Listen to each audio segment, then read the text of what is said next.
Never before in all our history have these forces been so united against one candidate as they stand today. They are unanimous in their hate for me, and I welcome their hatred. The needs of working families and the middle class, not just the billionaire class. We know what's going on. We are paying attention.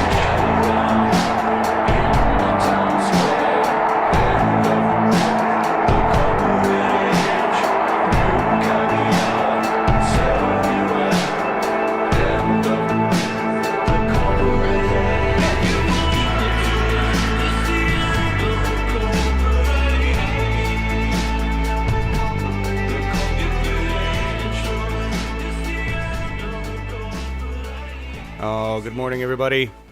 It is another wonderful day on this dying planet, and we have the G20 summit going on with lots of rioting and wonderful moments from 45 and the First Lady of Poland, who apparently is also the Prime Minister of Poland. I wasn't aware of that. And we're going to talk about that. That's the cover. That's the handshake that did not happen. That Trump was looking for that. That's a great picture, by the way. I want to thank Getty Images for buying all of the copies of that picture like they do with their gaggle of lawyers and then threaten everybody else. I'll probably get threatened for this. Who knows? I'm too small. But yeah, Ghetto Images, not one of my faves. But they have this beautifully clear image of the First Lady of Poland pretty much ignoring Trump's hand and going right for Melania. And just want to thank her for that. Regardless of the fact that they're a right-wing Republican Party, still not as bad as 45. Not as bad as our Republicans, I don't think. I don't know. We'll have to find out. Good morning, everybody. I have two Germans here today, so ratings should be pretty good. Usually that way. We'll just go in order. We have our Turkish German, Dennis. Good morning, Dennis. How you doing, my friend? I'm doing really fine. So good morning to all of you. And hey, why can't you keep Trump in America? We don't want him here. But hey, it's okay. Everything is fine. We will deal with him, and after a couple of days, we send him back. I appreciate it. You realize that there's a trend right now just asking you guys to keep him, right? That we want you to keep him. Don't want him. No? Please keep him. No, He's no. from Germany. No. He's from Germany. Sorry. Take him back. Bloodlines. Anyway, and there's the other German, Markus. Good morning, Markus. How you doing today? Good morning, John. Good morning, Dennis. And good morning, America. And welcome to the G3 summit here. And hope you'll enjoy the show. And let's see what John has in mind for us today. The G3? Yeah, with us? Very nice. Yeah. And apparently we do have our third German as well. Is Andreas in here? Yes. Hey, Andreas. How you doing? Yeah. The only reason I list them that way is because of jealousy. I'm not German. We have three of them. I just keep that count right now. I used to be happy I was born in the United States. I still am for the most part because I ended up in a really good spot in this country and I get an opportunity to fix a democracy. But other than that, I'm really jealous of their health care at this point. I could use some. A lot of us could. Scott used a lot of health care. Good morning. Oh my gosh, there's a lot of people. Hey, Katie. I know where Luxembourg is now. Did I tell you that already? I'm so excited. I looked it up. And now I understand. I understand why politically that's an interesting place to be. Because you're right there. I mean, right there, and all the different, you go right around to all the different countries. That's so cool. Yeah. I love that. What an interesting cultural mix. And from the TV show I'm watching, I've learned that Belgian people drink tiny coffees. I don't know what the deal is, but they drink tiny coffees, and that there's different Flemish. Had to look up the word Flemish and what that meant. Yeah. Do you guys know what that means? Flemish? What does it mean to you? Flemish is, if you want, so it's one of the original tribes of what is today called Belgium, and Flemish is also their language. Okay, interesting. So the description Lori pulled up from the internet, I don't know where, Wikipedia or whatever, was it had to deal with a section of Belgium. Yes. Southern portion of Belgium and their dialect or their culture, Yes. right? Is that also? Yes. Okay, cool. All right, so that just cleared up that. Learning things. I've heard the word Flemish, had no frickin' idea what it meant, and learned that from a TV show, then had to go pick up things. So I got tiny coffees, don't know why, and then Flemish people. The very interesting show, and the person who actually was the murderer, it's called The Break, by the way. You can get it on Netflix in the USA. You can't get it on Netflix in Germany yet, so don't tell Marcus how it goes. I'm trying not to. I'm doing my best. Yeah. He doesn't want to know. He wants to rent it. You better don't tell me. I won't. Robert, booger fetish. No. I know. Flemish. Not the same. Different. I don't know. Maybe that's where it came from. Who knows? I thought it was derogatory. Belgium is divided in two parts. The north part is Flemish, and they speak Flemish and Netherlandish. I don't know. Dutch. Yeah. Dutch. Okay. Yeah. Okay. Dutch, and in the south part of Belgium, they are speaking French. There are Wallonie, and they are mostly speak French. Yeah. Okay. Learning about other countries. Thank you so much. This has been Education Hour on. Yeah. I appreciate that. That's a lot. It's important to know. You're welcome. All right. So, And Poodle I have Susan. to interrupt you. Sorry, I have to interrupt you because I just see that Aaron Willington is spreading fake news here because he says all Germans love David Hasselhoff. It's an indisputable fact. No, Aaron, it's bullshit. No. Yeah. There's these two apparently don't. They don't love their Hasselhoff or their Scorpions. Dennis, you want to show them the Scorpion albums on the wall up there? Those are Scorpion. Some of them are Scorpion albums. Okay. And their his grandfathers, who was a Scorpion fan, despite what Marcus wants to think, right, Dennis? Is he gone? Is he What? Is he away? Is he away? Is Dennis gone, or is he still showing the? He's got his eyes closed. No. Can't see them anymore. You can open your eyes, Marcus. You won't. All You right, won't burn. okay. All right. Very Okay. sorry. Good morning, everybody. So many people that I didn't say hi to, and I'm going to attempt to. This Density and Xander and Poodle Susan and Katie and Aaron and Andreas and Chris, Melissa H, Jeanette, Jupiter Judy, Barbara, Kevin, Eco Sutra. How you doing, Robert, Aaron? Probably said a few. And there's so many that I missed. Metalhead. I'll try to catch you later on the show. Good morning, everybody. Nice to see you all here. I was in a really pissy mood, as I usually am in the morning, when I put together the content for the show. And then Dennis showed up first, which is never good because he got the brunt of the pissiness. Thank you, Dennis. Yeah. Marcus is used to it. Marcus Yeah. said John is going to be really in a bad mood and bitch until he starts talking, and then he'll come out of it. That's usually what happens. Yeah. Anyway, topics for today. Poland's First Lady, which was wonderful. We the People, next Wednesday at 7 p.m., 7/12, all right? July 12th. We the People meet Paula Swearingen. She is running against Joe Manchin, the supposed Democrat. Really not at all. I don't know why. Was he not good enough for the Republican Party? Not strong enough on their side of not caring? But anyway, we hope he is retired, fired, repealed, replaced with Paula. We're going to talk to her next Wednesday. Join us for that. If you missed it, we just had Stephen Jaffe on Wednesday. It was great. We talked about a lot of stuff. It was fun. We've also got the Iowa CCI event happening on the 15th. So 3 days after We the People, we're supposed to have a meeting with Scott Galindez and somebody, I hope today, maybe tomorrow, not sure, trying to set that all up there. We're live streaming that, and that'll be on the 15th, and Bernie Sanders will be the headliner, and the event's up on the channel, so please share that, and subscribe if you're not, and join us for that. That'll be a fun day conversation, so yes. And G20 is our top story for a number of reasons, and I am going to let... Oh, we lost the German too.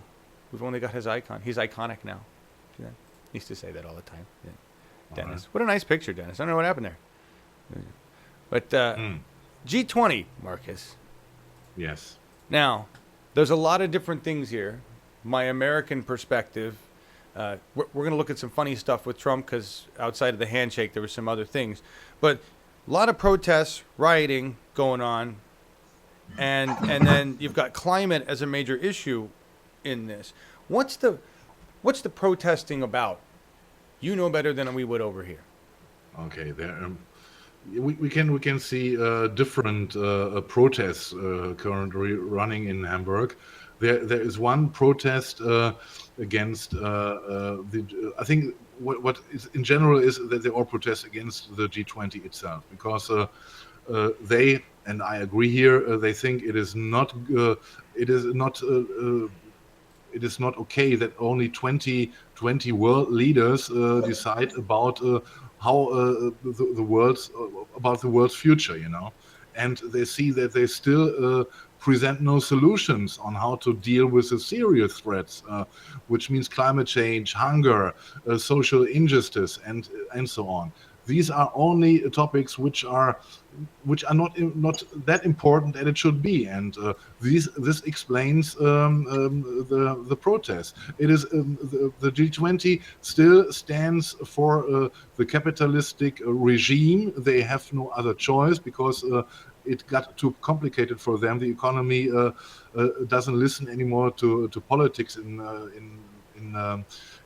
very many cases, and they cannot tame anymore the capitalism, this capitalism, the predator capitalism, which they created, which was created originally by Maggie Thatcher in the early 80s, and it spread over the world. And now they are in a trap. They cannot do anything, and the protesters expect them to finally do something about climate change, etc., etc.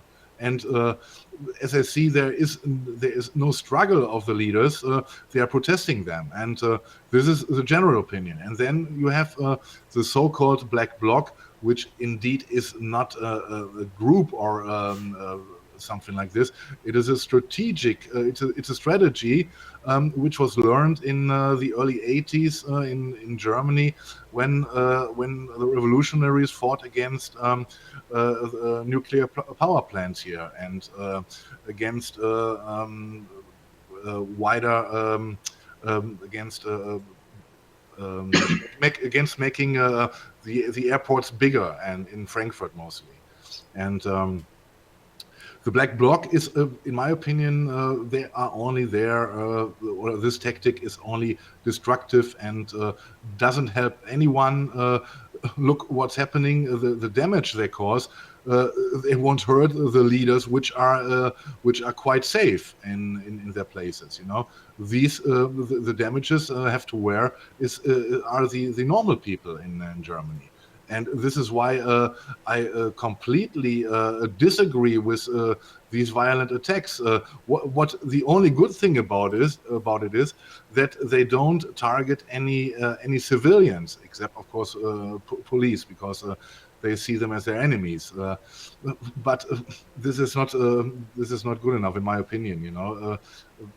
These these vandalism is not helping the idea or the other groups who are demanding in a peaceful way that all this should change. Oh, agreed. And we've seen what Black Bloc has done in the United States against a much more violent and militarized police, right? I mean, at least the police in Germany have some sort of morals and standards and rules, and here they don't. And the Black Bloc has their tactics are even less effective here, because the moment they do something violent or stupid or destructive, it makes the entire protest viable for that action. And then the cops are like, well, they're all violent. Yeah, but it is the same message which is transferred from Hamburg to the world, because does anyone expect any solutions coming from this meeting? No, I think no one really thinks that there would be any constructive coming from it. So the only pictures we see, the only one which is the only message which is transported are the violence in Hamburg, and that's it. Yeah, Dennis.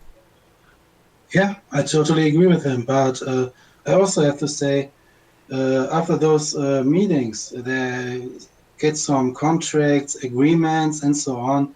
They're doing, they're acting like not binding agreements. That was the point I was coming to.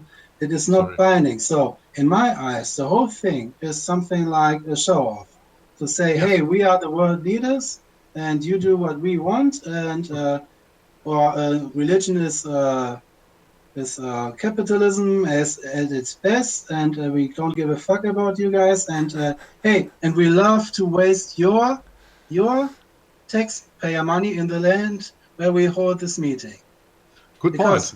Because you have to think about, for example, when some MPs in the German Parliament introduce some kind they want some money for social issues or something, they have to fight for it.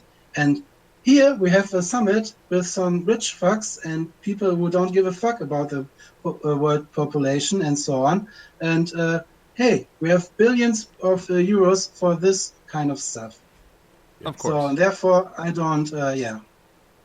And there's another very important point about it. And we have a viewer here, Claire or C. Lair. She is from Hamburg or currently in Hamburg, and she says that the police provoked all this violence. And yes, I have to agree here, because a couple of days I read in a newspaper about the route the demonstration yesterday, Welcome to Hell, what was planned to be, and it was only at one point only 300 meters from the convention place away. And I was wondering, and I said, wow, this must be very good secured if they want to guarantee that the demonstration can go this way. And what we saw yesterday, and I saw the live stream yesterday on YouTube, it was never planned. This demonstration was never supposed to happen. It was the plan of the police from the beginning to stop this demonstration, and it was a ridiculous. It was a failure, because they in the demonstration they ordered that the black bloc, the so-called black bloc, should partly demask themselves, and most of them indeed did this. But this wasn't enough. Suddenly they started to storm on them, and this caused exactly the opposite, which was planned, because now you have small groups of militant autonomes who are looking for violence all over Hamburg. You don't have enough police. They already have to order more police. They have 15,000 planned, more police from other states in Germany to get all the things under control. You know, Wow. It started on Monday. When the first protesters came to Hamburg, police didn't allow them to sleep, to build up a tent. Nowhere. It was an absolute horrible situation. They fought them right from the beginning. And it is no wonder that under those circumstances, the potential for violence is extremely high. You know, I don't want excuses, but this is one of the reasons why we see those pictures. Interesting. I love getting your guys' perspective on this, because that is certainly not how it's being presented on American mainstream media, and certainly wasn't I understood protest, I understood, the generic version of it, but I really didn't understand those details, which puts a much better context to the whole thing. I still don't believe in the black bloc tactics in that regard of what I've seen them, although I've never seen them implemented in Europe. I wonder how they would differ from what we've seen in the United States. But either way, that's you guys. I'm looking at comments and you guys were talking about it. Hey, Chemo, how you doing? Bev, how are you? Good morning. Eco, Kevin, thank you. It's a town hall. This is like the global town hall, like a Republican town hall, except they showed up, right? And now we have a global protest happening. Europe has been ahead of the game on this for a while. It's unfortunate that we couldn't get more Americans, although some Americans did go to protest. Mayor Bill de Blasio of New York is actually protesting at G20 right now and getting shit from MAGAs and others in New York for being there, right? So that, some Americans are awake. Yeah, some Americans are in Hamburg right now. Right. This thing's killing me. So basically, this is our global protest against a GOP town hall being held in Hamburg, right? Where the hell they are, and they're feeling the heat. The town hall with no real audience, Right. It's for themselves. But we know this. But we know this already, Yes. From the States, we learned this. Yeah. But whatever they charge per plate or to get people in there, that's the same thing they do over here. It's the same thing. And Aaron Wilson, or Willington says G20 protests have been happening for decades. Yeah. Sorry. Curious how the participants seem to be the same age each time. Interesting statement. Yeah. What happens? That's a good question. What happens? Okay, we're gonna get to some. We're gonna move on into some of the, I don't know, little funnier moments. I have to show these because when we look back on this, if we survive as a species, we will laugh more at these moments. The fact that we elected somebody so stupid. I just have to play the handshake disc. Just have to run it. Mainly because I can't take out my feelings of anger and just hate towards 45 in a violent way. So let's just make fun of him. Seriously, that's all I got. Here you go.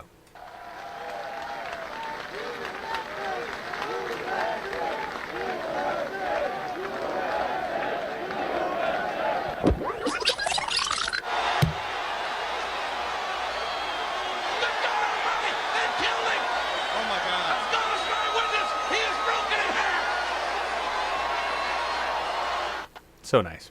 So nice. Really is. I don't care. She's a horrible person otherwise. She did that. Total disrespectful. What? What? I say total disrespectful. Absolutely, and it was wonderful. It was absolutely wonderful. And you know, I've got Polish. I'm Polish, quarter Polish. So there it is. Thank you. I'm not a fan of the right wing stuff, but that any day. And it gets worse. I think the handshake they're really talking about, I thought this was the more embarrassing thing, though, actually. This is him not where he's supposed to be. He thinks he's addressing some group of people. He's not. I don't even know what the fuck's going on here. He's behind this. He's like, yep, there's my podium. There's me. There's the presidential seal. There's my eagle. I'm going to go stand there because I'm important. And there's people waiting for me. And nobody was there. His handlers aren't even there. They're looking for him. They're like, where the fuck did he go? God damn it. He's worse than a toddler. We can't find him. We told him not to go to the bathroom without holding one of our hands. Just watch. This is special. Thank you. I'm so awesome. Yep, they're here for me. It's all about me. Yep, where's everybody? Where's my guys? Where's Tommy? Where's Phil? Guys. Yep, clapping. Wait. All right, I'm going to stand. I'm coming out. I'm standing here. Everybody see me? Here I am. Hey, everybody. Yep. Hang on. Yeah. Where's Melania? How long do I have to be here? All right, I'm going to walk. I'm going to walk over here. Yep. See me more? Hello? All right, I'm really feeling lonely here. Hello? Hello?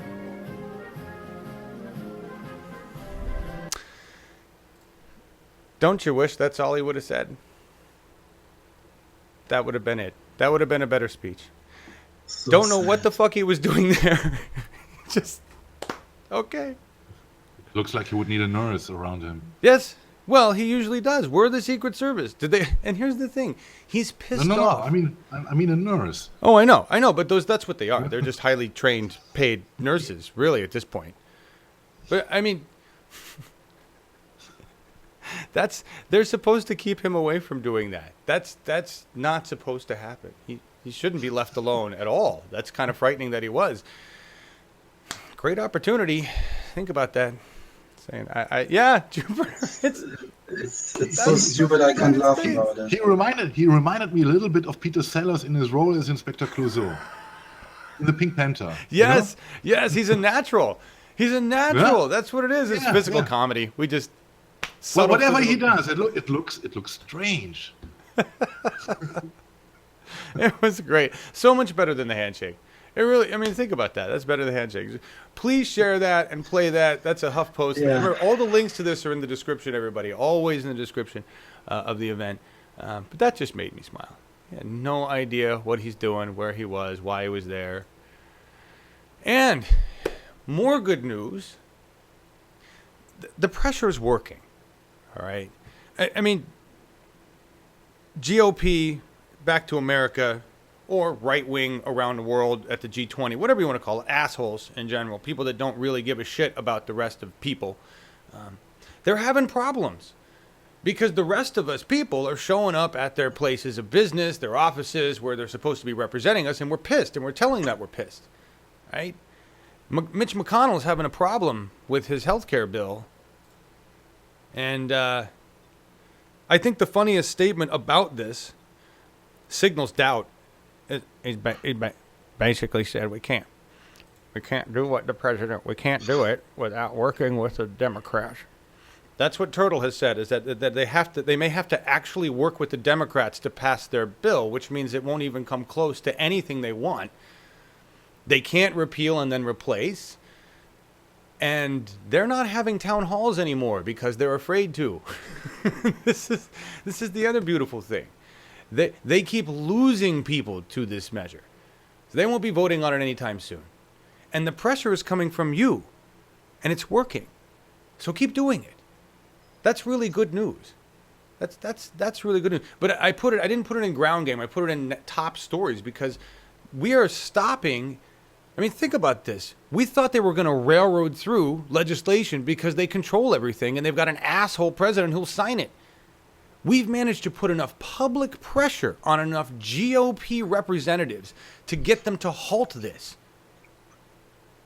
Because Democrats have no fucking power, so it really doesn't matter what they do. So it's you. You have done this. That's your power. Stopping the turtle. That's your power. Raising $430,000 for Randy Bryce to go against Paul Ryan. 16,000 plus donors. We'll talk about that. Activists cry cowardice as Republican senators refuse to hold town halls. We're gonna look at. Come on, Fox. Why do you keep doing that on me? Here, see this chart. See that drastic drop in town halls? GOP members holding town halls in February, 31, March, 38, had a whopping bunch in 64. I think that was the first recess probably. And then 25, 13, 2. We don't want to do that anymore. We're afraid. They really are actually afraid. As a matter of fact, Toomey, I don't even know where I got that story in here. He talked with 8 people that were allowed in the room to talk with him. That's a town hall. Had 7 arrested outside. Feared for his life. Thank God he's not a cop. This is the story on Randy Bryce, and I just want to say that there have been some who were dubious about where this money came from, and I don't know why he would be. He raised $430,000 in 12 days.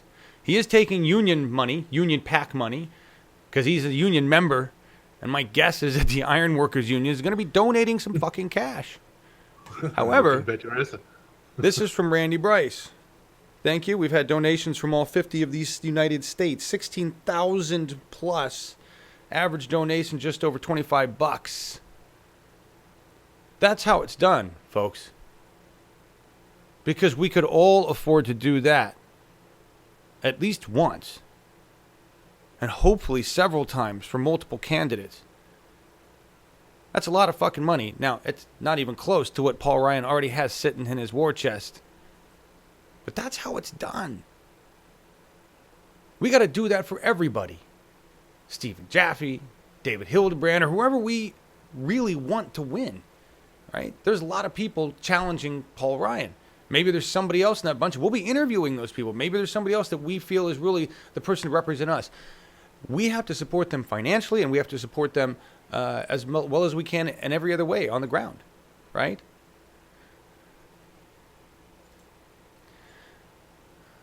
Oh, I'm already to that story. Wow, density. What?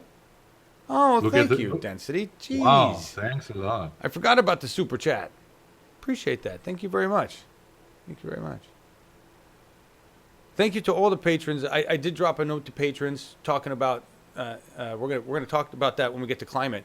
Well, actually, when we get to ground game, we're almost there. We're in ground game. Damn, I'm not even following my card. You want to see the card? Here. I should have done this earlier. I meant to do this. Here. There's the card. So we talked about Little Mitch not going to pass, and that's you guys did this. The GOP is scared to hold town halls. Ground game, Randy Bryce, a lot of money. Oregonians, so we're there. Huh. Great. So we're at that talk. Here we go. Here we go. So thank you, Density. I really appreciate that. Mel, everybody. Barbara, how you doing? Froze. Good to see you guys. Okay. Oregonians, I need your help. All of you, and those who even aren't Oregonians, rural people, people who can reach out to rural people. I need rural people. Rural people. We're going to get really good at saying that word without fucking it up. Rural. All right? It's not like Earl, it's rural. Anyway, we need to build a coalition. I offer you this platform. I got things moving here with the Progressive Democratic Party of Oregon and with the Lynn County Democrats, the Benton County Democrats, and a whole bunch of things going on. But we need people in rural Oregon. I need people who know people in rural Oregon to reach out and say, get in touch with John Ellis at Uphill Media, formerly Bernie 2016 TV, info at Bernie2016.tv, or connect with me on Twitter at Bernie 2016 TV. I want to work with you. I want to bring your voice on air. We want to give you the power of this network. We want to help you work in your community to register Democrats or register Green Party or register progressives. Get people registered so that they can vote for the candidates who support the issues that they believe in. And the power is in rural Oregon. And I'm learning that as I start learning more and more about the politics of democracy. The power really is with the people, and that power is mostly dispersed in rural areas. And those rural areas happen to be red for the most part. I'm in a rural area that's red. My little pocket of progressiveness is working hard to change that, but we have to reach out and connect with the people that are pretty disenfranchised, right? So I make a call to all rural Oregonians. If you would like to have a voice, if you'd like to have your own media network to represent you, to talk about what you do, to talk about your life and your issues and how you'd like to be represented, we'll create a program for you. And if I have to create 20 programs to represent 20 different rural areas, then let's do it. But I want to reach out to you. Let's do this. Contact me. Get involved. We need you. You have more power than you have, and you have no idea what you have in your hands. You can take over your local government so fast, you really can. So, anyway, so I just wanted to get that out. And why I'm saying that is because I went to a meeting last night with the Progressive Democratic Party. There was I don't even know what it was, the particular portion of it. I think it was events. It's events, and we elected an event chair named Julian, and we're working on a People's Summit here in October. All right, and we're gonna try to put that together and live stream it and do all sorts of stuff. And it'll be a one day. It'll be a mini People's Summit, a 1 day event here. We're working on something like that, and also I had a conversation with Sandy Scholes, who is. Or Shaliz. I'm sorry, Sandy. I'm pronouncing your name correctly. She's the Environmental Coffee House. And I don't know if you guys have seen her. She does posts on Facebook. And Judy and Bev and other people familiar work with her already. And she's now in our Slack. And we're working right now on putting together a climate show, a weekly climate show. Cool. Right?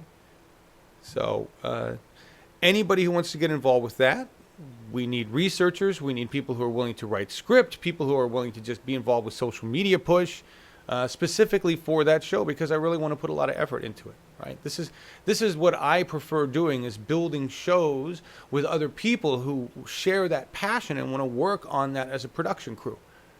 That's what this was created for. All right, have that conversation. So, yes, Sandy Blue Ocean. There you go. That's. I think that's her Twitter. Yes. Yeah, you guys know. Hey, Kat. And Kat's involved. She's in there. Hey, Randy O. Roberts. How you doing? Michael Stapleton. How are you? Lair. John Warren, Denise, Jilly Love, how are you? Good to see you. Topsy Turvy. All right. What else did I want to talk about? Lessons from Colorado Springs. So I grew up in Colorado, and Colorado Springs was always, they were always conservative, but I always figured that was because the Air Force Academy was down there. So you got this big military base down there, a little more conservative of an area. Beautiful, right? Nice place. I had no idea that they were that they had a libertarian government experiment going on down there. Didn't know at all. Didn't really pay much attention to Colorado Springs. Didn't spend any time down there. Never went down there, except for when relatives would come out from the East Coast and they wanted to go see the Air Force Academy because it had a really pretty chapel. And I'll give them that. They do have a really pretty chapel. And there's NORAD down there too, and you can take a neat tour of NORAD, which was cool at the time. They track Santa Claus, you know. Something good that NORAD does. We do that for everybody, including the Germans. You don't have NORAD tracking Santa. After they failed in 9/11, right? After what? After they failed in 9/11. After they failed in 9/11, they still can track Santa. I'm just telling you. All right. Yeah. They seem to be pretty good at that. Anyway, the piece we're going to play here, if I can find the damn thing. This is a lesson in why we pay for services. This is why democracy works the way it does, and this is why we have a social democracy and we all agree to pitch in and pay for shit. Because if you don't, stuff like this happens. Learn a lesson from Colorado Springs and why libertarian government is not the greatest. Welcome to Colorado Springs, where the Libertarian Party was formed in 1971. They failed an experiment nearly 50 years later. During the recession, Colorado Springs revenue plummeted. In response, city leaders demolished city services, including public transportation, garbage services, and 75% of the parks budget. Sound familiar? When voters refused a referendum to triple property taxes, one of every 3 streetlights was turned out. In the next election, voters elected a mayor who claimed that he could run the city like a business. Sound familiar? That sounds familiar. Including an adopt a streetlight program where residents could pay, I do remember this, to light their own neighborhood, which was the whole fucking concept of government. Turning off the streetlights may have saved $1.25 million. But copper thieves, without fear of electrocution, broke streetlights to the tune of $5 million. 7 years later, the people of Colorado Springs have seen the light. They've elected a Republican mayor who is willing to propose tax hikes. $250 million to new roads. $2 million to new park trails. That's so socialist. $12 million to new stormwater projects. Socialist. Although Colorado Springs is still a conservative town, they no longer have their head up their ass. No, its libertarian experiment illuminated the limits of running a municipality like a business. Stupid is. Truth is, if you think that's bad, stupid is actually Florida. That's their new moniker. It's Florida, the stupidest state. Florida. It's a state that never saw a gun law it couldn't make worse. The Sunshine State made headlines once again when a Miami judge found the rewrite of its infamous Stand Your Ground law is unconstitutional. The existing law mandated that defendants invoking Stand Your Ground had to prove they were acting in self-defense. But the new NRA-backed revision forces prosecutors to disprove self-defense at pretrial hearings. That means that prosecutors have to present their cases twice. It's a shift columnist Carl Hasen says is ripe for abuse. Make up any story that fits your crime and then sit back while prosecutors try to prove you weren't really afraid for your life. I felt threatened. Sound familiar? Technically, Judge Milton Hirsch ruled that under Florida's Constitution, any changes to the law need to come from a Florida Supreme Court, which apparently is going to have more sense, not the legislature. But prosecutors hailed the decision, saying it will save considerable time and money. While the NRA is expected to handle this setback with their usual restraint, this may not be the end of the fight. But it's refreshing to see common sense prevail. In Florida, absolutely. Take what you can take out of Florida. My God. Sorry, Jupiter. I don't know what we can do for you out there. Really. Really, I don't know what to say. All the links are in the description of the event, everybody.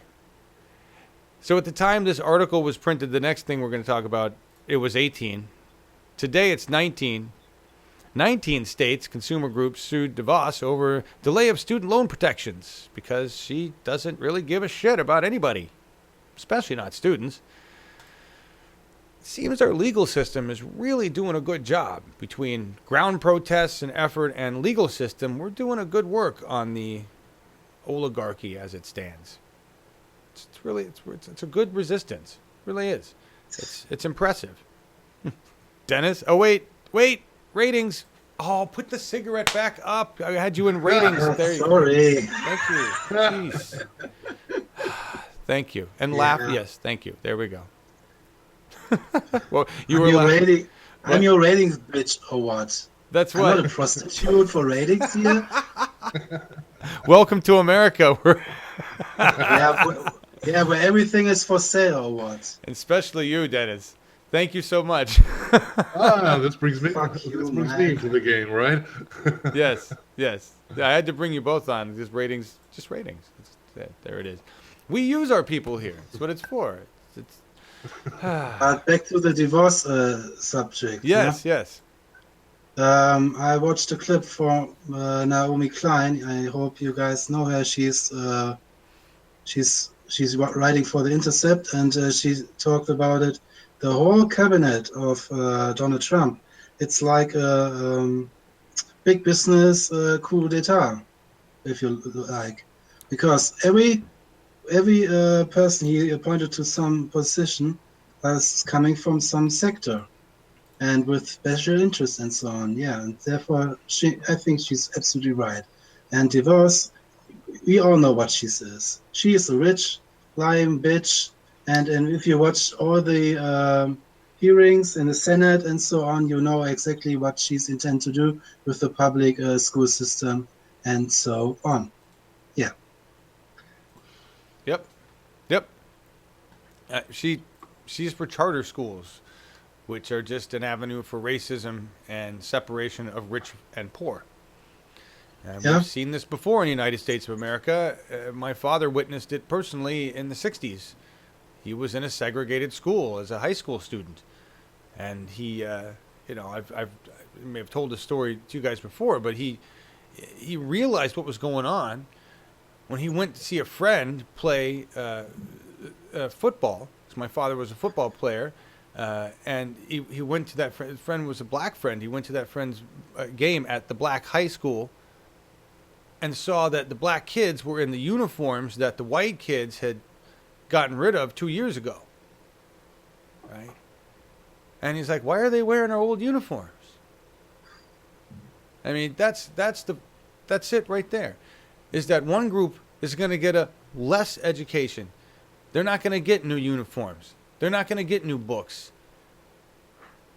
And that's the division that we have to stop in this country. Yeah, Dennis. But I have to say there are a couple of studies out in the U.S.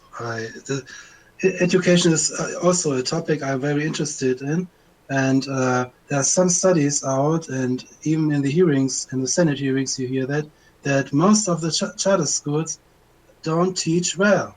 No. Most of their students don't get the grades and don't achieve in so many subjects at the schools. So yeah, therefore it's just like it's just a scheme to make money. Nothing more, nothing less.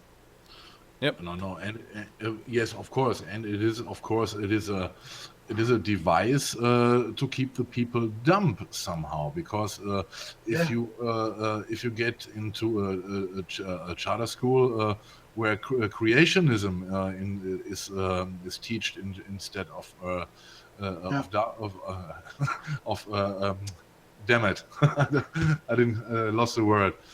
Instead of the evolution theories, then it is no good education, you know.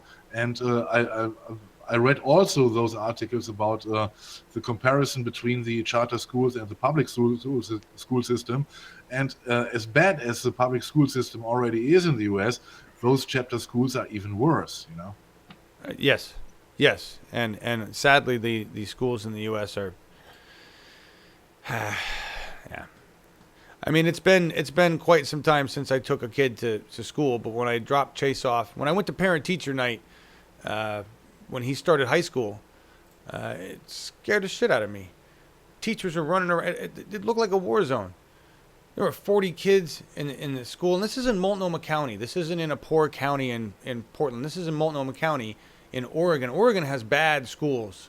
They don't have great schools going on here. They're not ranking high in the statistics.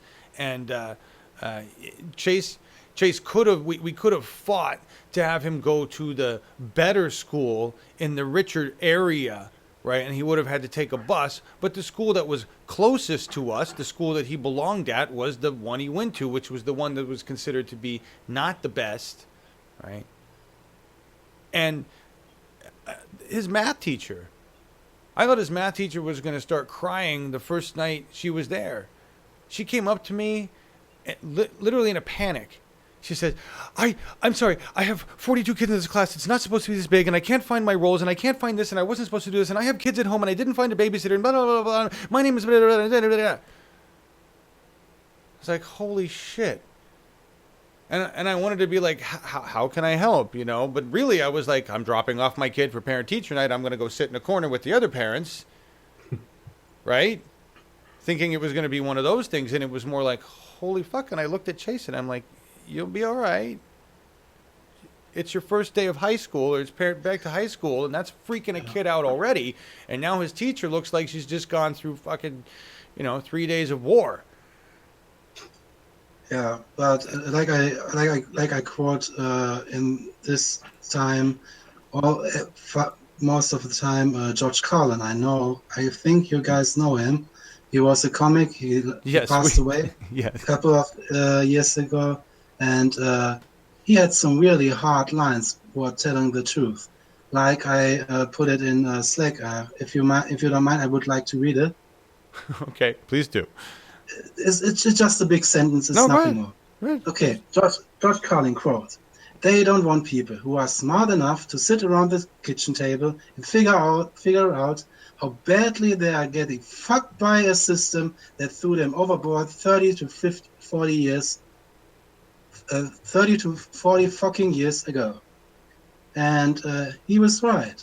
And that is why your system, your education system will never be fixed as long as these elitists and 1%ers are in power. Yeah. Yep. Because they need the dumb people who don't say anything against power and so on. Yeah. Well, thank you, Dennis. Thank you, German. We gave you that fucking democracy, so fuck off, all right? Thank you. Yeah, but we were smart to handle our democracy. You stayed awake. That's the difference. You stayed awake. Yeah. You've been, and I don't even know. Yeah. You stayed awake, and at the time you were handed it, I think you were already ahead of us and working on diversity regardless. And so that's, in a little different way than we are. Just my own perspective. I don't know. Marcus, you've been remarkably silent. Yes, because I wish it would be just as you wished. But let's not talk about Germany and German failures. All right. There are a lot, and you would say incredible. All right. How about here? I just want to show you this. There has been an ethics complaint filed at douchebag Chris Christie for using a public beach that's closed as a public fucking citizen, which he is. Right? So good on them. I hope they can make this work, because and he doesn't care. I mean, he's on the way out. Well, somebody dropped an article. Hey, how you doing, Chad? How are you? Fuck, Jupiter Judy. Did you get a lot? Were we doing a lot of fucks? I apologize. Who did I tell? I told somebody it was Occupat. I forget. It was like multiple F-bombs for a reason. Thank you, Occupat, for your patronage, and several others. Chad says it's not only the fact that the education system keeps us under, it's also the problem that anything coming from the media is designed to give us the false impression that we know what is happening. Well, of course, right? Yes. Absolutely right. The brainwashing is working on many levels. It is, and I think that's very true. The most frustrating aspect of this is you have a guy, Donald Trump, calling the media fake, which it is. Except it's not as fake as Donald Trump. That's the problem, is we've got two versions of bullshit. One was bullshit light, or you never really know. The puppy story is probably all true. I don't know. Maybe. That's the thing, is that media has been dishonest for so long that defending it, nobody wants to defend it except media. And when they come out and they're like, hey, we're media, it's like, yeah, you're assholes. You're liars too. The fact that he's an asshole and a liar, both can be true. Lee Camp said that both can be true, everybody. And so there is fake news, and there is media that has been spinning a bullshit narrative for decades and perpetuating all of this stuff. That's absolutely true. And we're looking at coming back to something that we talked about yesterday. Stephen Jaffe talked about it. We keep circling around to this, and I know it's a broken record, but the only way to affect change with the media without owning the media network, right? That's one way.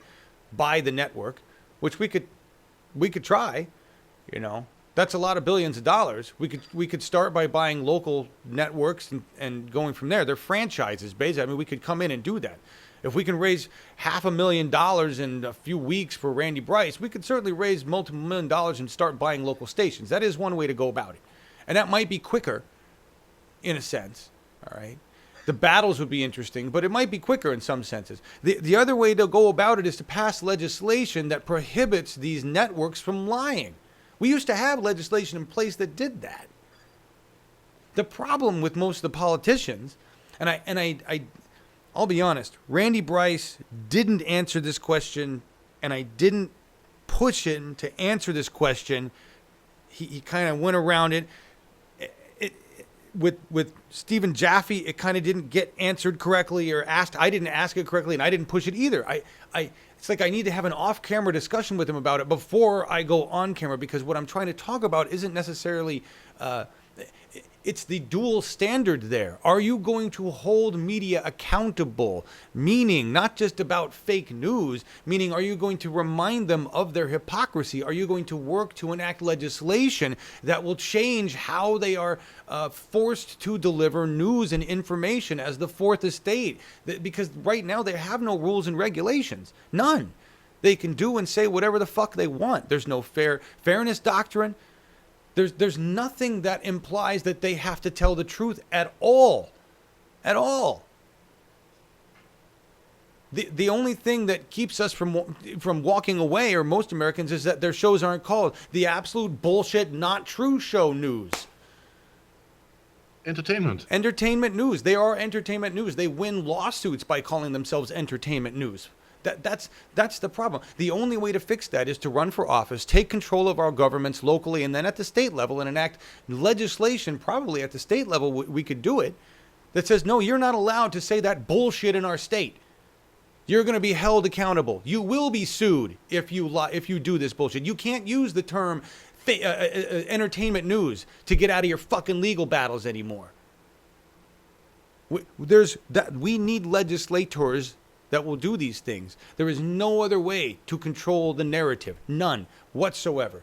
We can create as many independent media networks as we want, but these independent media networks are not going to reach millions of Americans that we have to reach before it's too late, and it is too late anyway, but before we have a chance to mobilize on climate. Let's put it that way. You know what I'm saying? All those people bound in their lazy boys have to die before we have a fully internet functional world. That's not going to happen. We need to pull them over. Can't wait for them all to die. We don't have that kind of time, you know?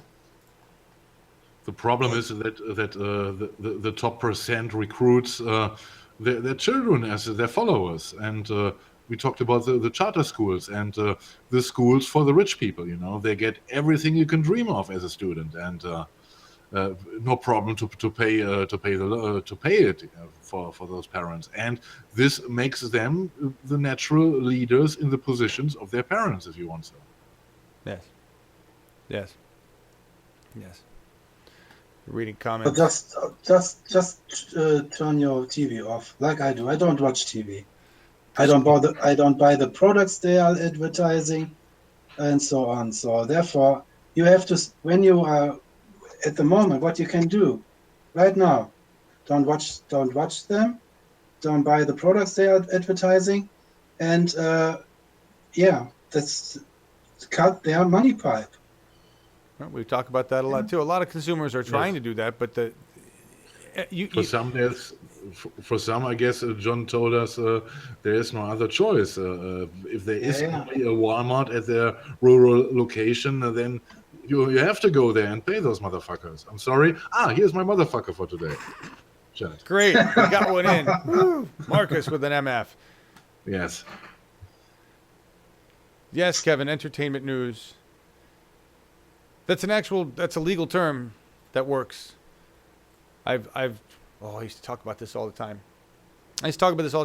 Bernie Sanders is the only politician that I've ever heard really talk about it. Really talk about the fairness doctrine, the repeal of the Telecommunications Act, 1996 Telecommunications Act, which basically handed our political content over to cable news as entertainment. That really there was the most damaging. You know, when you had the repeal of the fairness doctrine, that said they could lie, right? Or they could present a completely left news or a completely right news. Well, okay, that still gives us the right to turn the channel, and we can still weave between the narrative if we're intelligent enough and informed on our own. We have the internet now, right? But handing them our political content and saying, go ahead and make this an Olympics, go ahead and make it a Super Bowl, whatever you want to do with it, a Miss Beauty pageant. Take our democracy and go ahead and fuck it however you want for ratings. We don't care. Whatever. Right? That's the biggest mockery of democracy ever. Is when you sign a contract with a bunch of media networks, our fucking government representatives. Thank you, Bill goddamn Clinton, 1996 and co. Democrats. These are corporate Democrats. Okay?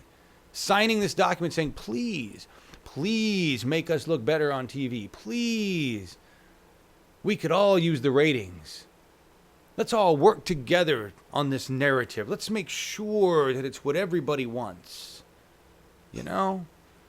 Unfucking believable. And I just want to, anytime a corporate network, and Dan Rather, you're included, Kennedy assassination narrative guy, anytime anybody with MSM wants to defend the great MSM, remind them of the Telecom Act and the Fairness Doctrine and where they sit with either.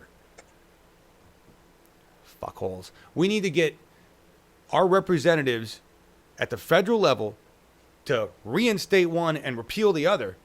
And there's no other way to do that.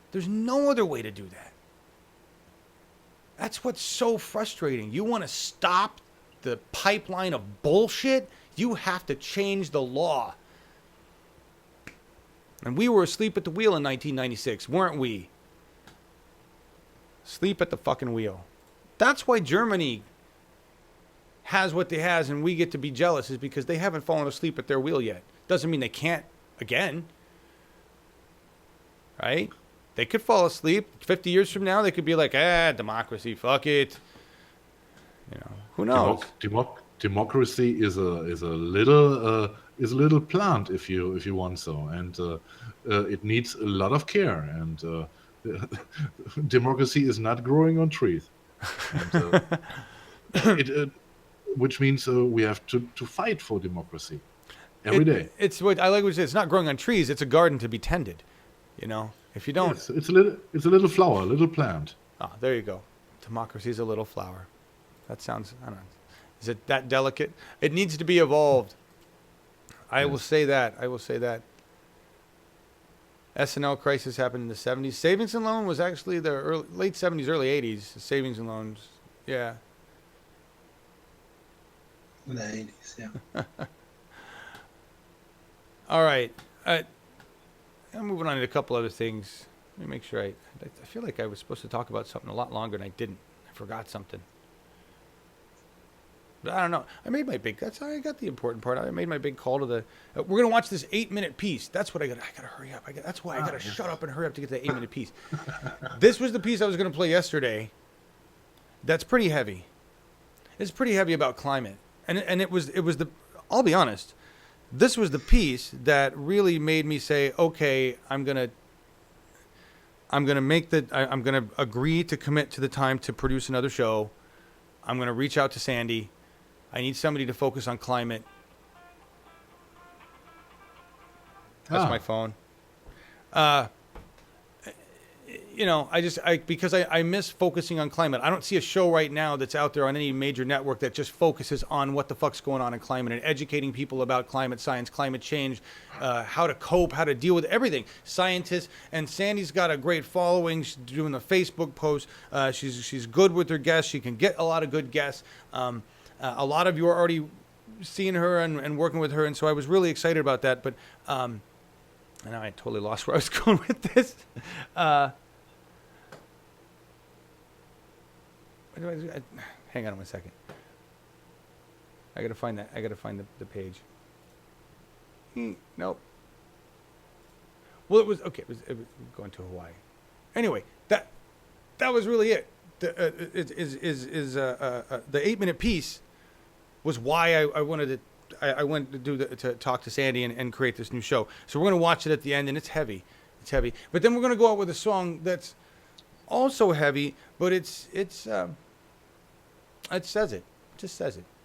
Came on yesterday during Slack, but we're not there yet. Thanks, Jupiter Judy. I appreciate that. I'm filling a void. I am a void. Sometimes. We're gonna talk about some lighter subjects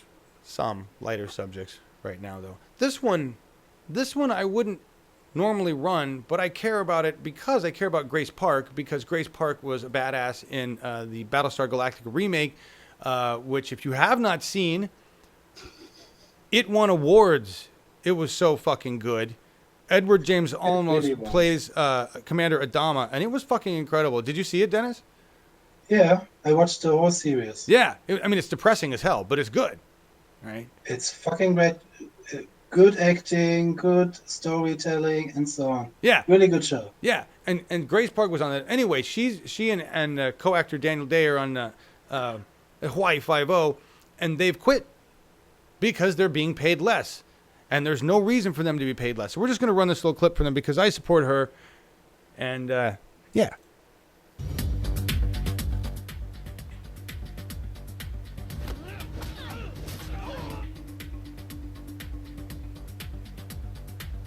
So let's just say Daniel Day Kim and Grace Park, they're getting a salary 10 to 50% lower than their co-stars.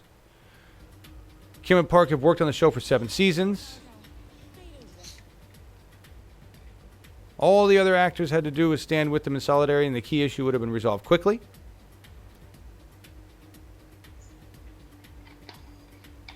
And I find it very sad. Actors of color are usually paid less than their white male counterparts. The harsh reality of being an actor is that it's hard to make a living, and that puts actors of color in a tough spot. This is partly due to the fact that very few roles are made for actors of color. About 5% of speaking roles went to Asian actors in 2016. And it's even worse for women of color. Female Asian actors only accounted for 6% of all roles cast in television and film in 2016. Really hoping that Hollywood is listening and realizing that we aren't the timid Asian Americans anymore. We do speak up now.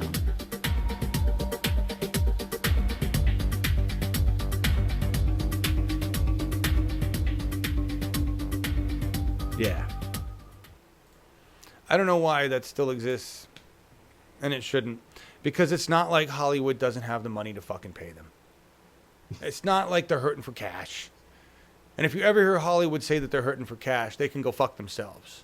They shit cash. Hollywood has no problem paying whatever the fuck they want for whatever they want.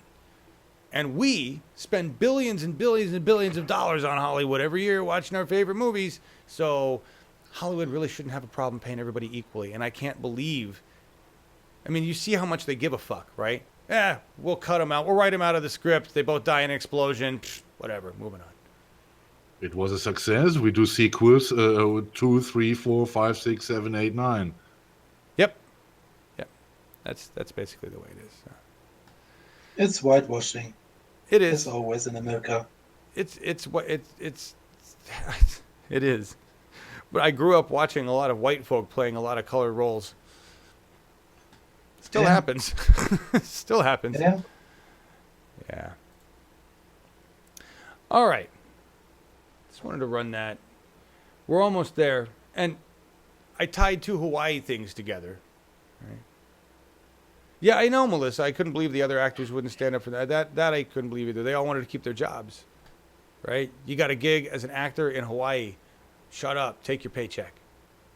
Loyalty pays. I can't remember her name. She said that a while. She said that. I got to pull up that clip. That's an old clip from the primaries. I can't remember who it was. She's an actress, and I can't remember who she was. But she had a great statement about that in the establishment. Loyalty pays. We will reward integrity. That goes for actors, actresses, mainstream media. You know, the CIA does fund a lot of Hollywood social engineering. I agree, absolutely. That's all part of propaganda, PR, right? Public relations. I mean, they did it all. They used to put it in the cartoons. You want to go back and see some narrative? You want to see some fucking narrative? Go back and watch Looney Tunes.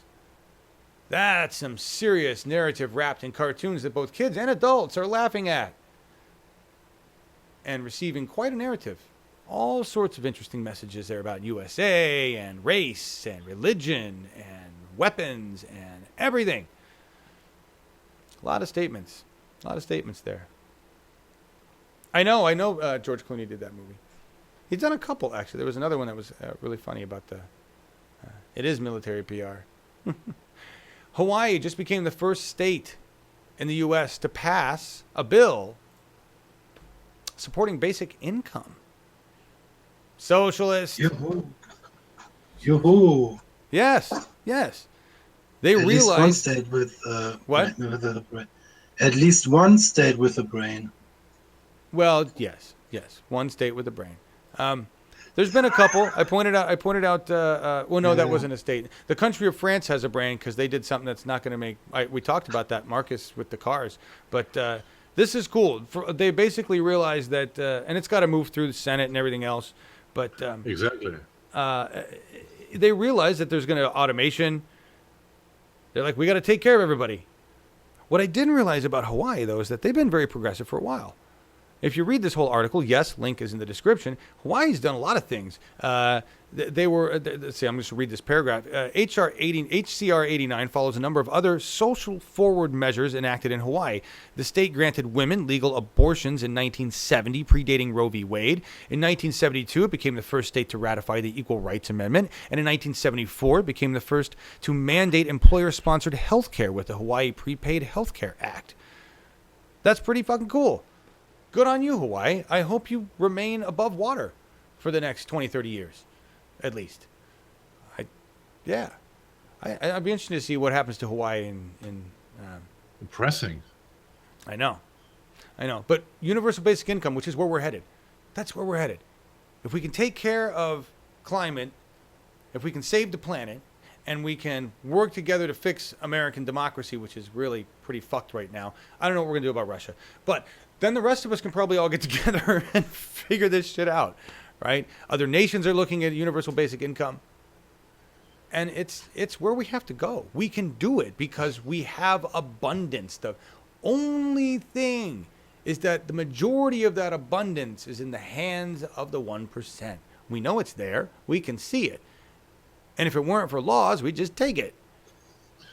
I don't think it can happen within only a few years. I think it takes one, maybe 2 decades, because imagine what would happen if the basic income would come into our societies, in our Western societies right now.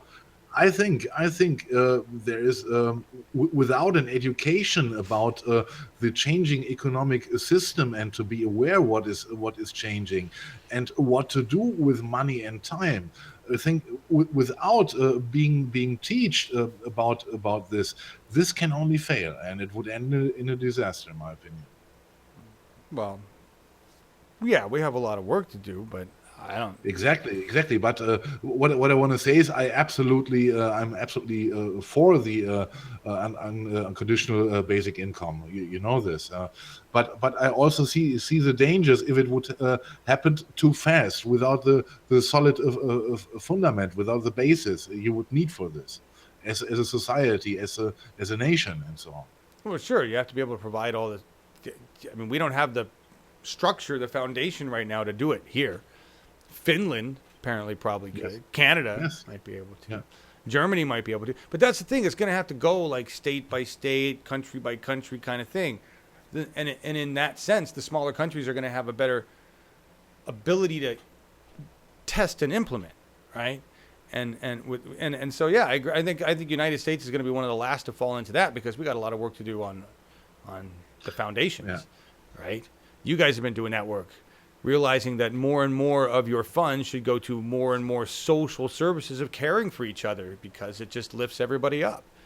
Right? I don't see it in Germany in the near future. I think Scandinavia is absolutely leading with this social questions concerns. Yeah. I know. I definitely agree with you there, and that's in a lot of ways. The prison reform, all sorts of stuff. Yeah. It's just the way they handle bankers, Iceland. Right? Yeah, because just throw them in a dumpster, push them down the street. that's what I'm talking about. Because they came to the conclusion that it is important for their society they live in. And, yes. This is the policy they are doing. And, however, you're missing a point, though. The only way they were able to do this, right, Marcus, is by having people in their government that gave a shit about the rest of them. Exactly. Right? Because if Finland and Iceland had a bunch of dicks in government, they wouldn't be doing what they're doing right now. Oh, yeah. Right? Same with Germany. Even though we can be afraid of Angela for certain reasons, preacher's daughter, overall, she seems to give a shit about most Germans. Right? So, debatable. You guys are silent here. Let us start a discussion about Merkel. All right. I think you guys know my opinion. I'm not a fan of Angela Merkel. Me too. I can repeat myself. There are 3 things she did right. This was going out of the nuclear power. It was what she did with the refugees when it was needed, and it is absolutely correct to say that Europe must now care for its own future. And she shook Trump's hand today, and it was funny as fuck. If you haven't seen the pictures. Yes, I saw the picture. Yeah. I mean, it's ridiculous. Okay, we have to move on to the other stuff. I want to play this video real quick because Elon Musk is Elon Musk, and he's always a badass. And if you remember, we talked about a thing where he made a bet. He's like, I will fix Australia's power problem, and I'll do it in 100 days, or it's free. They said, all right, bring it on. In their worst Aussie accent possible. Bring it on, mate. So here's Elon talking about that. Maybe. Pretty darn impressed with South Australia willing to do a project of this magnitude. That's beyond anything else in the world. Like I said, South Australia is doing something that's 3 times more powerful than anything else on Earth. But I do see this as something that the world will look at as an example, and of being able to do large-scale battery applications for the grid that really take a large amount of load. It's really going to be an example to the rest of the world. We need to get it done. We need to make sure it's working properly, and we want to do it in less than under 100 days. I think this is definitely the way of the future, and I think it's worth other states taking a close look at this and seeing if it's applicable to their needs, which I suspect in most cases it is. This is really a pilot of how we should integrate renewable with storage to make long-term, sustainable, dispatchable and competitive energy for South Australia, but also for most of the places in the world. The government's initiatives, the Energy Security Plan, is really a game changer in the world, and South Australia is going to be seen as of now as a leader in being able to solve the equation of intermittent electricity and grid stability. That's badass. They had a problem. He said he could fix it. And then he'd do it in 100 days or it's free. And they said, all right. And now they're doing it. And I have no doubt. You realize what he's doing isn't... He's said this before. It's Legos. And I get what he means. It's not like he's reinventing some massive tech. I mean, yeah, they spent some time working on batteries, better batteries. But overall, that's all this really is. We take some solar panels. We collect the energy. We stick it in some big, lots and lots of big fucking batteries that he's making right now in a factory, and he's building another factory, and that's it. You connect everything together, boom. It's not rocket science. It's not that complicated. You know, the sun, when it goes down at night and people need energy, we got these batteries. It's that fucking simple. And guess what? When the sun goes down, there's no spills, there's no explosions. You know, it's a very simple thing. The difference is that the profit margin is down because it's just the sun. Not having to spend all this money to make all this energy. We know that that's the major problem. I wanted to go with something positive about climate. Markus, do you have something to say? Yes, maybe there will be found in a corporation which would buy the sun, maybe. We only need a price tag on it. Yeah. Hey, Nothing is impossible, you know? They are buying land on the moon at the moment. So, yeah. Are they buying and selling on the moon already? Are they? Yeah. There is a group, there is an international real estate firm who's... Quite a while ago, yeah. A while ago who got the right to sell some part of the moon, yeah.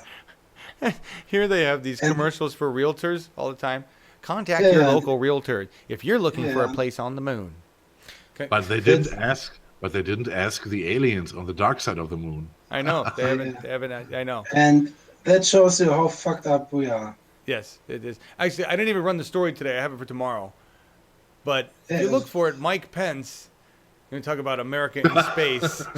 Yeah. And RT just had the best opener to it because they're like, America's going to go forth with their military might into space. We'll run it tomorrow, but go look for the story of Mike Pence visiting a NASA facility and putting his fucking hands on a thing with a thing that says, don't touch this. Right? Now, could be Photoshop, but it's fucking hilarious. I don't think it is. That's him. It's like special scientific stuff, and he's putting his hands on it. I will say, though, that if it was a clean room, he wouldn't be in there anyway with the suit on, so I'll just go there. But it was pretty funny. You lost the rednecks that the sun goes down. They have trouble understanding solar at night. What happens? They can't believe it can't work. I know, real Jingy. I know. Sun go down, go down. Don't you tell me. Now, we could use moonlight because that's got light, right? No, I understand. Now you guys got me laughing. I'm serious. We got to be serious for a second. Well, several minutes, actually. We're going to watch this 8-minute piece. This 8-minute piece was what prompted me to reach out to Sandy. This 8-minute piece is what really set my mood This is 4 climate scientists talking about something I've been trying to deal with myself. You know, I deal with depression. I'm bipolar. I deal with these cycles, and I try to maintain something that keeps me from going into these crazy cycles. But big emotional events, big things that happen can affect that. Climate change for me is a never-ending stressor for everybody. It's for everybody that recognizes, and I think this is there may be like a mass effort among humanity to not want to recognize it, because you know once you do, you're not going to sleep as well. You're not going to be as okay. Life isn't going to be as good, because you're aware that you're on a ticking clock and that people are dying every day because of the way climate exists and that we made it happen. When you're aware of all of that weight, it's destructive. It's horrible. It can send you into a spiral of despair. You just don't know what to do. And I cycle through this all the time. Ever since we started this with Bernie, it's been a cycle of, all right, here's some positive stuff, but Jesus fuck, look at climate change. Look, okay, we moved some of the dial in democracy, but look at climate change. All right, we got this happening over, and climate change is so insurmountable right now. It feels that way. We're not going to affect it. We're not going to fix it. We're fucked. That's how I feel right now. We're gonna put our best effort forward, and that's great. And I'm glad we're gonna. But I don't think it's gonna have a Hollywood ending. Right? I don't think we really understand what kind of fucking hell on earth we've already put ourselves in for. No matter what we do or how hard we work, we are in for mass catastrophes and deaths. And if I sound like an alarmist, I am, because I should be, because those of us who are awake and recognize what's going on with the climate need to be alarmed and freaked out. It makes it really kind of hard to function sometimes. Oh, yeah. And these are go ahead, Marcus. I remember the days from the fracking Friday shows, and the Friday shows had the real heavy stuff, and it was sometimes not easy to consume it, you know. And I say consume with an intention. It was sometimes it was horrible, but it was absolutely worth and needed to show. Yes. Yeah, it is. It's just hard. So let's watch this and listen to these 4 scientists tell us how they feel, because it really spoke to me. This one's one of my favorite. 4 climate scientists at different stages in their lives and careers reveal the burden of knowing what predicted climate changes will bring. I think for years I was really living in 2 different worlds. I was the scientist at work who was just objectively looking at numbers, and then over years starting to be more and more worried about my own life, but I separated it completely from my private life. I think that was a little bit of a self-protection. That doesn't really work that well anymore. In the past few years I carry this knowledge with me wherever I am. Oh, that looks beautiful, Caitlin. That looks amazing. Look at this. My name is Katrin Meissner. I'm the director of the Climate Change Research Center at the University of New South Wales. I've been working in this field for the last 20 years, and I've been mapping lots of concerning trends in that time. Many people do not really understand how big a threat climate change is to humanity. The changes that we see right now are much faster than anything we have seen in the climate history. And that concerns me, because it means that ecosystems might not be able to adapt. It's going to be dramatic. It's going to be very dramatic. I think one day in the last heat wave, I measured 45 degrees outside in the shade on our front patio, and it was 39 on the inside. I was sleeping with wet towels on my legs to keep cool. So I'm Sarah Perkins-Kirkpatrick, and I'm a research fellow at the University of New South Wales. And what I look at is heat waves. So how they've changed, why they've changed, what their changes will be in the future, how we measure them, and the role of climate change behind heat waves.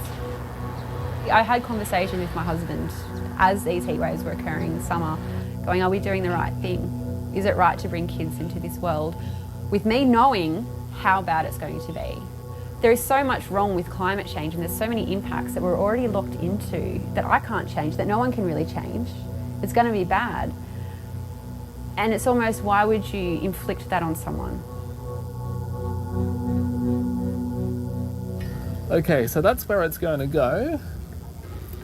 My name is Justin Urgis. I'm doing a PhD at the University of Melbourne, just looking at urban microclimate as it is now and looking at how we can improve it into the future.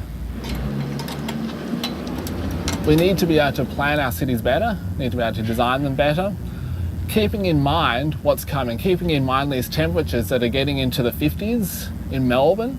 And often I can't believe that I'm saying that, but the computer models or the research is telling us this is what's coming.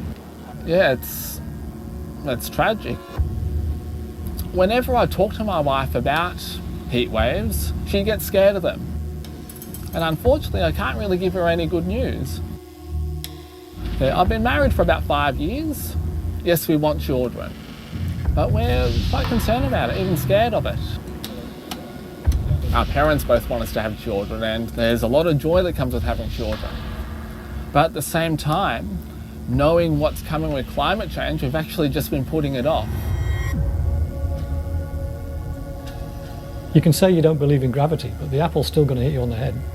You can say you don't believe in climate change, but it's not going to stop it getting hotter. I think Australia is the most vulnerable developed country in the world to climate change. My name's Professor David Griggs. I work at the Monash Sustainable Development Institute at Monash University. My background is as a climate scientist and atmospheric physicist. In the past I've been head of the Intergovernmental Panel on Climate Change, Science Working Group Secretariat. I've been director of the Hadley Centre for Climate Change, which is the UK Government Research Centre into Climate Change. And I've been the vice chair of the World Climate Research Programme. I think we're heading to a future with a considerably greater warming than 2 degrees. And when the world doesn't do something about it, that brings a whole range of emotions into play. I mean, depression is what is clearly something. You know, you get days when you are down because you just, what you know and what you can see coming is not good. For people living in Australia, it means that a lot of people will suffer and a lot of people will die. The problem is nobody's death certificate will say this person died of climate change. They will say they died of heat stress or cardiac arrest or they died in a bushfire. Climate scientists are under a lot of scrutiny. We get ridiculed a lot by certain people for being alarmists, by going too much into detail, where in actual fact we're actually probably reservists and are very conservative in our estimates and make sure we're so sure of the numbers before we actually get them out there. I don't like to scare people, but the future's not looking very good. Well, I'm fortunate in that I live in Melbourne at the moment, and Melbourne is one of the more climate-adapted cities in Australia. But if I was living in Darwin or Brisbane, I would be seriously thinking about moving. One of the important things about climate change, when you think of it in the context of sustainable development. Among climate scientists, the conversation is turning to their personal plans. We'll talk about where we're planning to retire to or where we're planning to move to and how we're planning to, safeguard our families in the future. And the consensus seems to be Tasmania. Tassie, because it's the furthest south, it's the coolest. We have thrown up the idea and potentially if the opportunities came up moving to somewhere like Canberra. So it's a city, it's got good infrastructure, got good employment opportunities. Yes, it gets warm there and yes, it's a dry climate, but the temperature doesn't get as hot as Sydney. Their nighttime temperatures are a lot cooler. And you can cope with extreme heat much better if you've got cooler nighttime temperatures to sleep. For me and my wife anyway, may be forced to move further south, and I'm sure that there's a lot of other people that are probably thinking the same thing.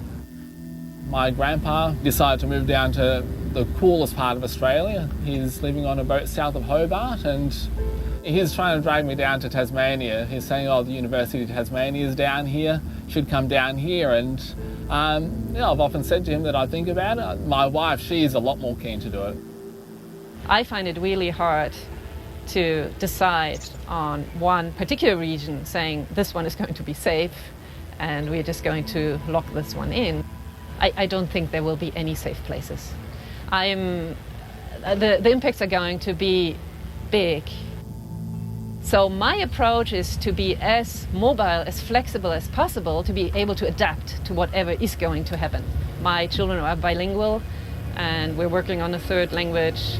Both children have 3 passports, and they actually have the freedom to be able to study and work either in the European Union or in Canada or in Australia. After scoping New Zealand and Tasmania, Professor Griggs has settled on his native England as a climate change retreat. We want a chicken neck. London's over here on the right-hand side, so we're down here in the southwest with Devon and Cornwall. So this is the house, just a traditional old English farmhouse built around about 1800. That's my vegetable patch, so that's where I can grow my own food. I've certainly taken a look at this and looked at the climate projections and said, yeah, that's going to be good for the next sort of 100 years or so. When some new fact comes in that makes me fearful, I think, well, at least I've done what I can to protect my family. I can't protect them from changes in the global economy. I can't protect them from mass migrations. I can't protect them from some of the impacts that they're going to do, no matter where I move to and no matter where I buy my house. But I can do what I can.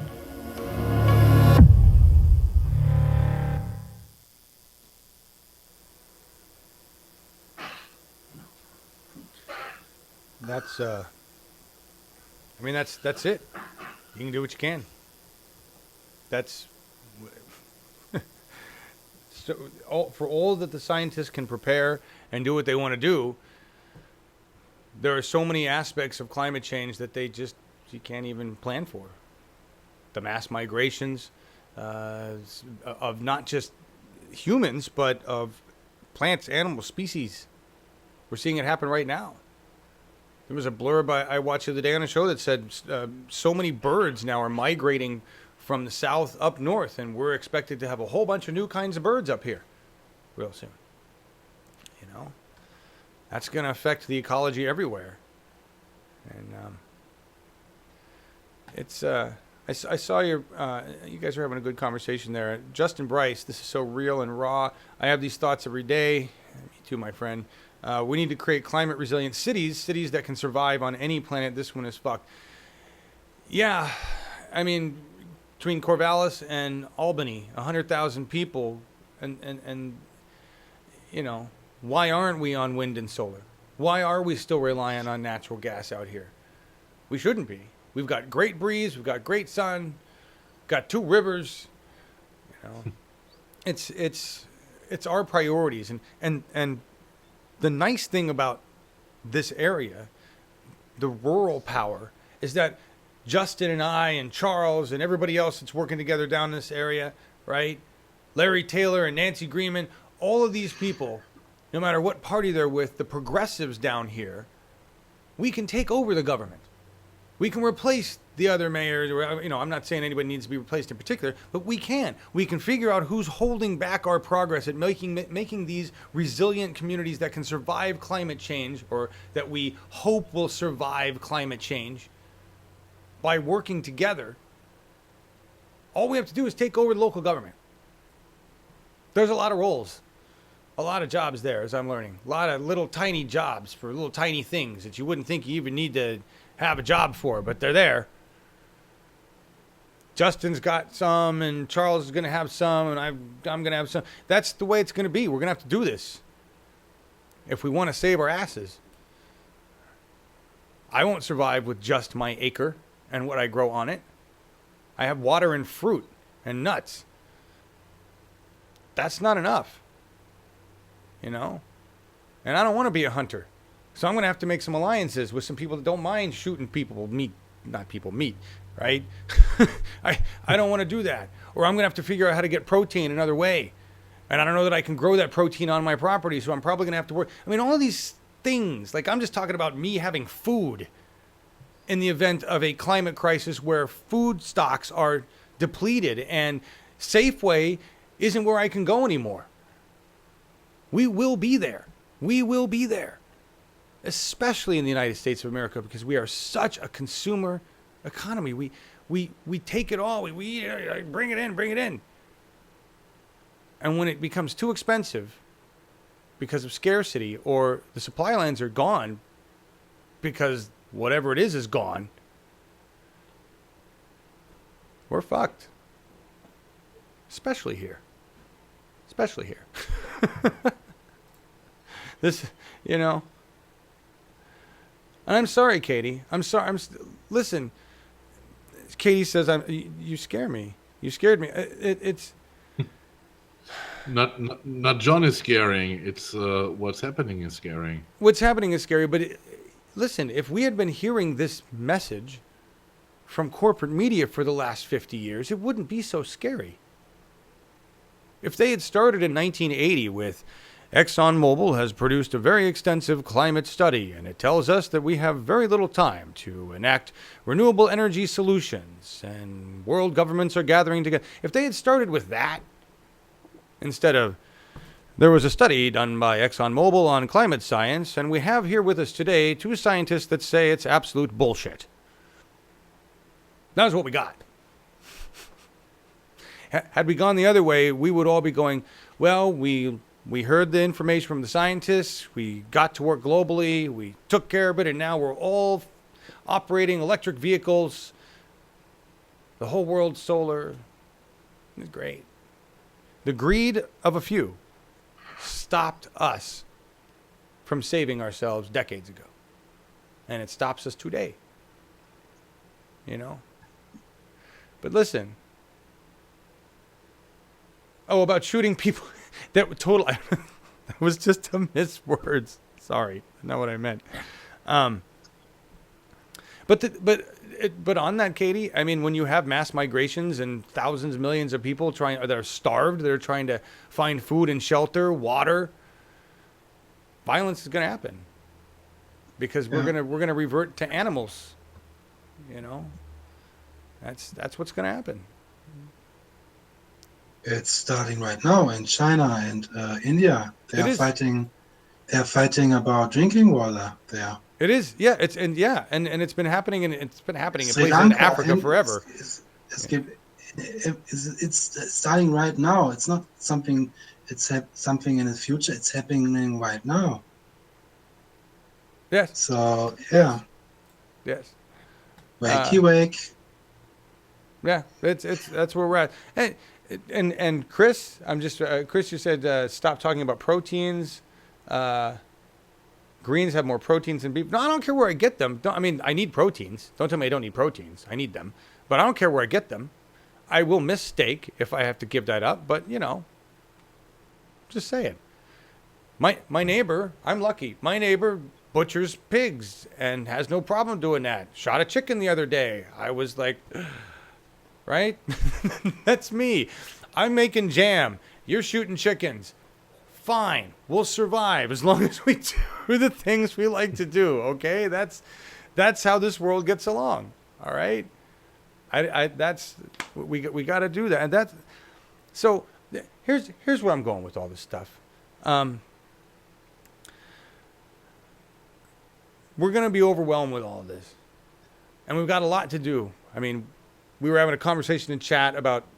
Kevin mentioned healthcare, and then Jilly Love was, no healthy people, you can't fix climate change. And Jilly Love was like, if the planet's dead, your healthcare is irrelevant. And we're like, both of them are important. All of this stuff is important. The survival and the happiness, the existence of humanity is important, and we rely on this planet for that first, right? We have to be healthy in order to take care of it. So we kind of put ourselves in a bind there, right? But we've caused our own unhealth. Can you imagine how much more healthy we would all be had we stayed connected to nature? Instead of annihilating most of the cultures that were connected to nature, which is what white man tends to do. Oh, you still like talking to the animals and trees and being friendly? Get the hell out of here. America, right? I going back to cycles of depression, cycles of overwhelming, dealing with all this stuff. That's why we have to compartmentalize. And this room is this is the revolution in a box. And when I go out that door, I see the beautiful world. It's still beautiful. I mean, we're fucking it up really fast. And there's lots of people dying, lots of animals dying, lots of stuff dying everywhere, and it's horrible. But if we go outside and look at the sun. Well, don't look right at the sun. Look at the sky. Look at the world around you. It's beautiful. It's amazing right now.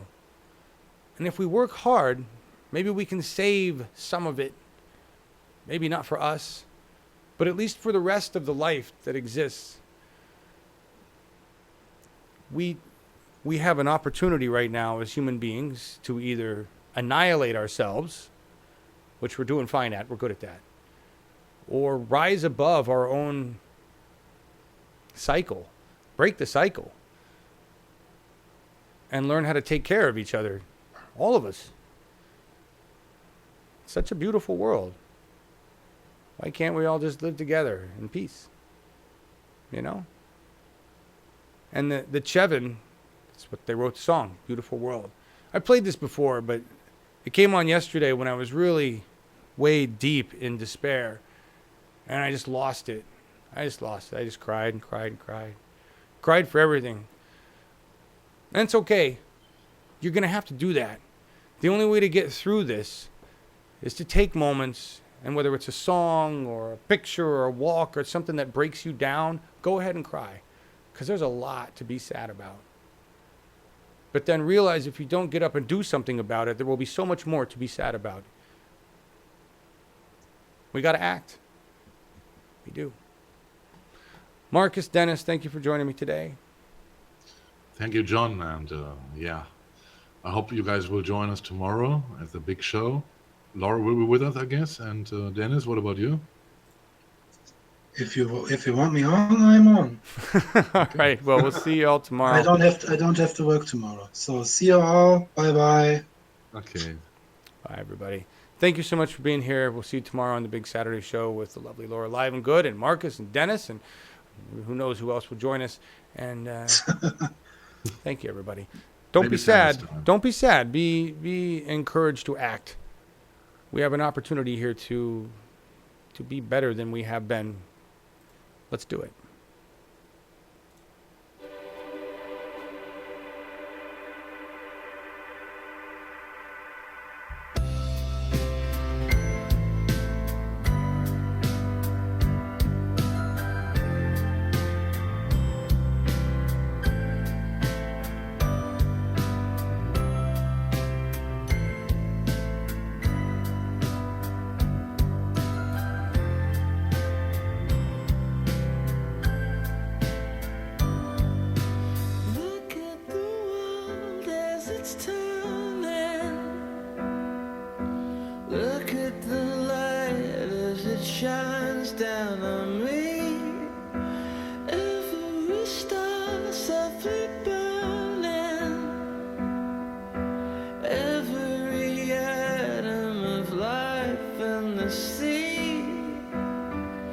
Such a beautiful world, can we all live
Look at the light as it shines